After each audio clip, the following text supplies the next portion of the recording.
2023 इंराजि मायथाइनि एप्रिल दानाव क'क्राझार सहरनि हाब्रुबारि नाडाली कमप्लेक्सआव गायसनजानाय विद्या वैली जूनियर स्कूला देग्लायनिफ्राय सेथि विन्टार फेस्टिवलखौ खुंजेनदों। खुंजानाय हाबाफारियाव बादायलु मुगाखौ नोजोर बोनानै बादायारि रोंगौथिखौ गथ'फोरनो उन्दैनिफ्रायनो जगायनो थाखाय खाथि-खालानि फरायसालिफोरनि क थाखोनिफ्राय थाखो 4सिमनि फरायसुला फरायसुलिफोरखौ लानानै गेलेनाय, सावगारि आखिनाय बायदि बायदि हाबाफारिफोरखौ लानानै मोनसे बादायलायनायनि बे फोरबोखौ सानसेनि हाबाफारिजों बानजायो, जेराव बादायारि फरायसाफोरनि दिथागिरिफोराबो हाबाफारियाव बाहागो लानानै हाबाफारिखौ हेफाजाब होयो।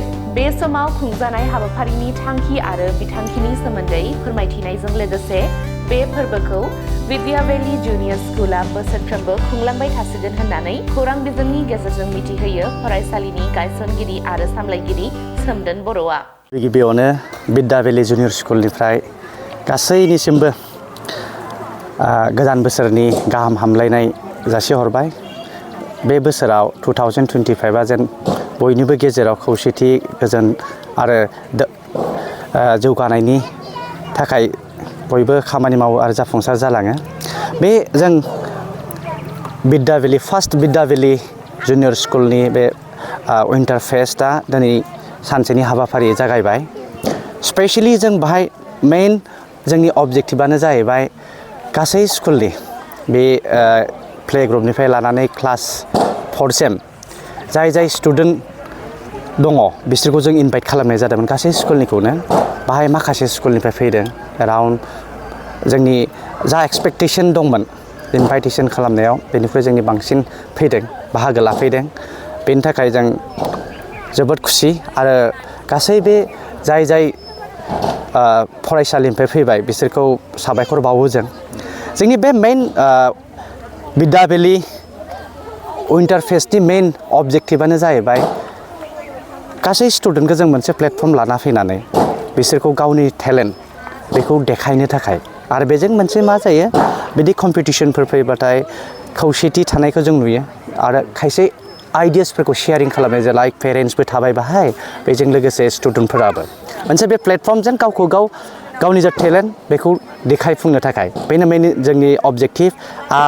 एबार गिबि बे फेब्रुवारि मान्थनि बे 9 थारिखआव जों सानसेनि हाबाफारि हिसाबै बेखौ खुंनाय जाबाय आरो फैगौ बोसोराव जों दिनैनो बेखौ थिरांथा लाखाबाय। बे विद्या वैली विन्टार फेस्टआ बोसोरफ्रोमबो जागोन। बेयो एभ्रि इयार जानुवारिनि 2nd उइकनि बे सानडे खालि जागोन। बे जों बेखौ डिसाइड खालामबाय एज ए अर्गानाइजेसन जोङो।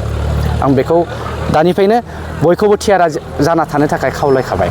बे फेस्टनि लोब्बायै स्टुडेन्टफोरनि थाखाय मा कम्पिटिसन? जों बाहाय मोनब्रै ग्रुप खालामनाय जादों।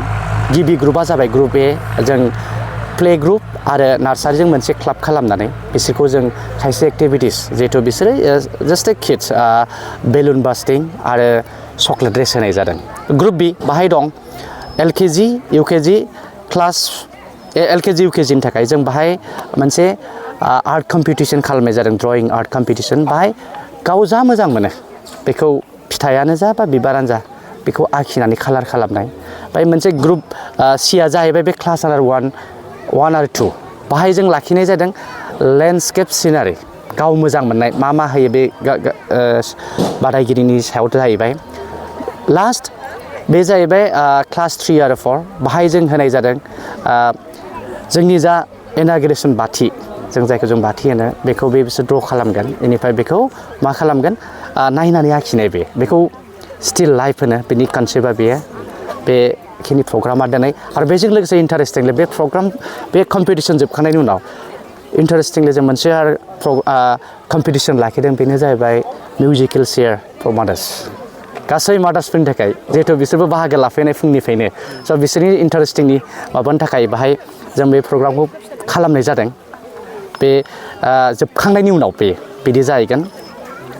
आरो बेजों लोगोसे जों नेक्स्टआव बेखिनियाथ' एसे बिगिनिं, जिहेथु फार्स्ट जाहैबाय, जों नेक्स्टनिफ्राय जों स्पर्ट्स, बेनिफ्राय लिटारेचार आरो स्पर्ट्स लिटारेचार बेखौ लाखिनाय जाहैगोन मोननै टिमखौ। बाहाय गोबां गुबुन माने नेक्स्ट लेभेल अफ सेकेन्डआ नेक्स्ट लेभेल जाहैगोन, दा बे 1नि नेक्स्ट लेभेलाव जाहैगोन। आरो बान्थाया जाहैबाय मोनसे प्राइज मानि थागोन, फार्स्ट सेकेन्ड थार्ड। बेजों लोगोसे मोनसे ट्रफि थागोन फार्स्ट सेकेन्ड थार्ड आरो बेजों लोगोसे सार्टिफिकेटबो थागोन स्कुलनिफ्राय फार्स्ट सेकेन्ड थार्ड ओमफ्राय साफ्रोमबो जों बे एसे जोंहा आर'नाइ GI टेगबो मोनखाबाय बर'नि थाखाय स' जों बेखौ कालचारेल श' खालामबा बे आर'नाइ साफ्रोमबो गानहोनाय जाहैगोन लोगोसेनो बिसोरनि थाखायबो जों स्पेसियेल बान्था लाखिनाय जादों मादार्सफोरनि थाखायबो स्पेसियेल सारप्राइज गिफ्ट आरो बेखिनि जाबाय रिवार्ड्स एन्ड रिकगनिशननि बान्थानि सायाव साबैसे स्टुडेन्टफोर दं दासिम बिद्या भेलियाव जोंनियाव दासिम 40 स्टुडेन्टसआ दं जों जास्ट 2023नि एप्रिलनिफ्राय स्टार्ट जादोंमोन मिन्स जास्ट बोसोरनै जानो थांगासिनो दं दासिम जोंनिया 40 आरो बे प्रग्रामनि जायो जिहेथु जों गावखौनो नेक्स्ट लेभेल लांनो थाखाय बे एक्टिभिटिखौ खालामनाय जादों मोनथिहोनायनि थाखाय प्रम'सननि थाखाय बेबो मोनसे जोंनिया एक्टिभिटि पार्टमोन थ' आसा थियो बे 25-26नि एडमिसनाव जों मर देन 100नि सायाव मोनहैगोन आरो बाहाय माब्लानिफ्राय जागायगोन एडमिसना जिहेथु जोंना CBSE पेटार्न दासिम कन्टिनिउ एडमिसना स्टार्ट जागासिनो दङ बाहाय जों दासिम जे एग्जाम फाथिनानै बा टेस्ट लानानै होनाय जाथ'वाखै मानो होनबा जों 1-to-1 बेखौ काउन्सिलिं खालामनानै जों सानो बेखौ जुदि बेटार लेभेलनि थाखाय माबानाय जोंनिया दासिम क्लास 1 एबारनिफ्राय क्लास 1निफ्राय जों एडमिसन लागासिनो दं बेजों नेक्स्ट बे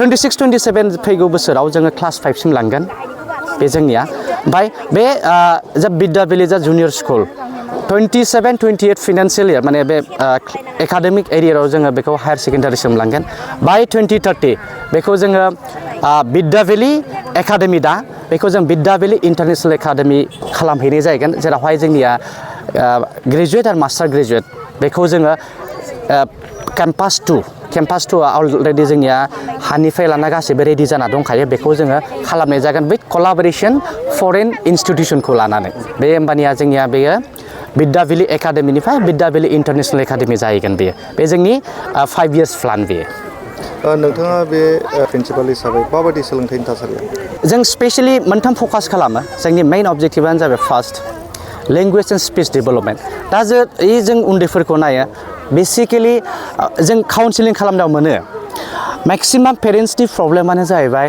रायलायनायाव इसेबां फ्लुयेन्ट जायाखै सोरनियाबा माथो मोनसे मोननै रोंगौ मोनसे मोननै अबजेक्टनि नामखौ बुंनो रोंगौ कालारखौ बुंनो रोंगौ खिन्थु हाजोबा बेखौ जों फकास खालामो फार्स्ट जिहेथु जोंनिया प्रि स्कुलनिफ्राय बे स्टार्टिंमोन बेयो लास्ट 1.5 इयाराव जों नुबाय हिउज साक्सेसफुल जों बाहाय स्पेसियेल फकास होनानै फ्लुयेन्टनिफ्राय लानाय स्मार्टनेस बेखौ माबानाय सेकेन्ड जोंनिया अबजेक्टिभानो जाहैबाय स्मार्ट प्लेफुल लार्निं एक्टिभिटिस जोंनियाव अलरेडि दङ स्मार्ट क्लासरुमबो दं जों दानि दिनाव जों टेक्न'लजिजों आगान होखानांगोन नङाबा साक्सेस जानाय नङा दानिफ्रायनो बेनिफ्राय जुदि जों फाउन्डेसनखौ स्ट्रं खालामलाङो जोंनि बे इयुन जोलैनिफ्राय बा इयुन जोलैनि बे जोंनि फरायसाफोरखौ बेखौनो जों मेइन फकास खालामगासिनो दं थार्डआ जाहैबाय जोंनिया पेरेन्टिं एन्ड निउट्रिशियास माबा काउन्सिलिं बे बिराद गोनांथिथार बे उन्दैफोरनि डेभेलपमेन्टनि थाखाय खायसे निउट्रिसन्सनि गोनांथि जाथारो बेखौ जों बे काउन्सिलिं खालामनानै जों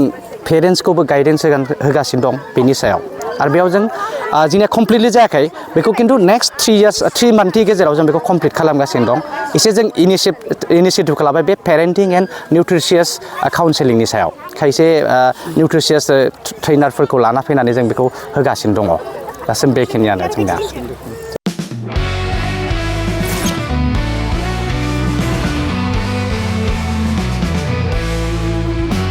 नोंथांनि जिउआव जायखिजाया खामानियावनो हेंथा नुजाथिदों नामा? गोब्राब नाजासेयावबो जिउआव जाफुंसारनायखौ मोननो हायाखै नामा? जुदि नोंथाङा बेफोर बायदि जेंनाफोरजों मोगा-मोगि जानांदोंब्ला बे खेबनिफ्राय जिंगासिनांगौ गैलिया। मुलुग दरबाराव तन्त्र मन्त्रनि थाखाय बयनिख्रुइबो मुंदांखासिन थावनियानो जादों मायां।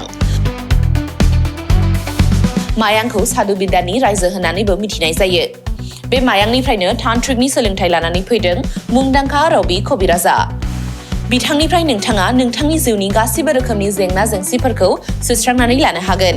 बिसि-फिसायनि गेजेराव जेंना, गोसो थोनाया गारनानै थाङोब्ला लाबोफिननाय, जुलिनि जेंना, साख्रि मोननो हायै, हा-हु, धोन-सम्पथिनि जेंना, बायदि बायदि जेंनानिफ्राय उदां जानो एबा सुस्रांनानै लानो थाखाय नोंथाङा दिनैनो दानो जगाजग खालामनो हागोन रबि कबिराजखौ।